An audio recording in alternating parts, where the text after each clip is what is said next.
It is my privilege to introduce another dreamer who has found his voice. His spoken word may sound like a personal journey, but if you really listen, he's talking about the journey we need to take to love ourselves. So, dreamers, will you help me put a hand together for William Williams?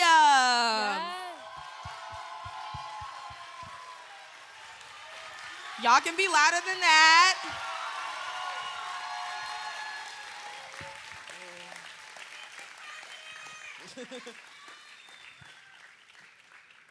All right, so listen.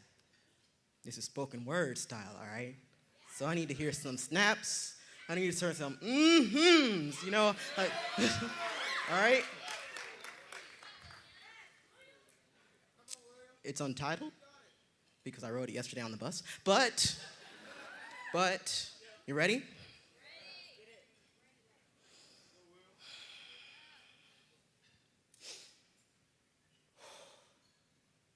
I am an African American, albino.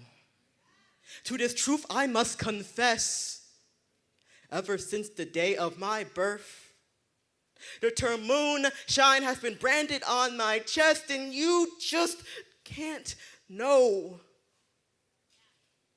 the pain of being a little black kid with skin like snow, like every day. The kids in school would alienate me, make me look like I was nothing more than a worthless human being until they had convinced me that my albinism was a blight, that because of this complexion, I couldn't be black, I was just an off-white. Tearing through my self-esteem like it was air, like it was nothing. White boy. They would call out in the hallways as they walked past me. Snowflake is how they called out to me when they caught me outside, and white chocolate is how they defined me every time when I stepped within their vicinity. And you just don't know the pain of pure alienation as a kid. To hate yourself wholly, merely just for existing, looking in the mirror and hating what you see, waking up with this incessant pain.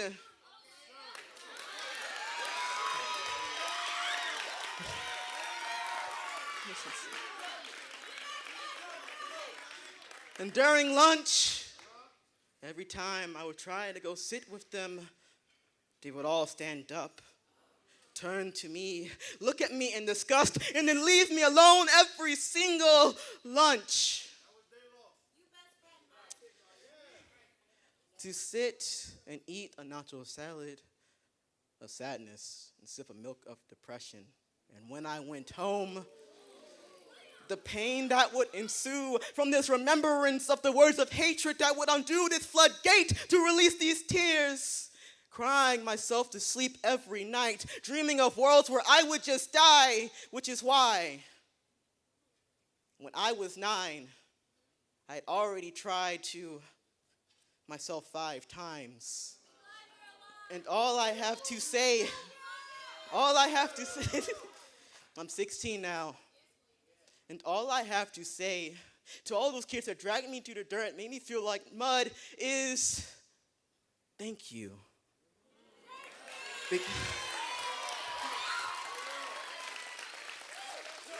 Because if you never shatter me into 100 million pieces, I never get the opportunity to refashion myself into being something greater. So thank you for calling me white boy every single day so that I can show this generation that complexion doesn't make your race. So thank you for telling me that I was a snowflake, so that I can show you how unique I truly am. So thank you for always telling me that I look like Slender Man, the abductor of children, because now I'm more happy to come and take your children to show them worlds they couldn't even conceive. So thank you to telling me I could be nothing but a silverback monkey, so that I could prove you wrong and show you I will bloom and be the most beautiful person I can be. So thank you you for always telling me that I was nothing so that I could stand on this stage and now produce to you the greatest something that will ever be. So thank you for telling me I could never become president, but watch as this stage transforms into my Oval Office. So thank you. So thank you for telling me that there could never be equality. But watch as I take Martin Luther King's dream and I create a world so great you won't even believe it to be. So thank you for always making fun of my not being able to see, so that I can prove to you that you don't need 20/20 to see realities that people with complete vision can truly see. So thank you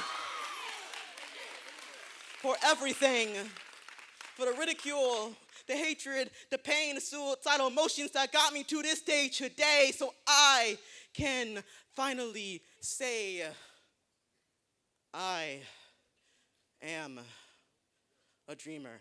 Yeah.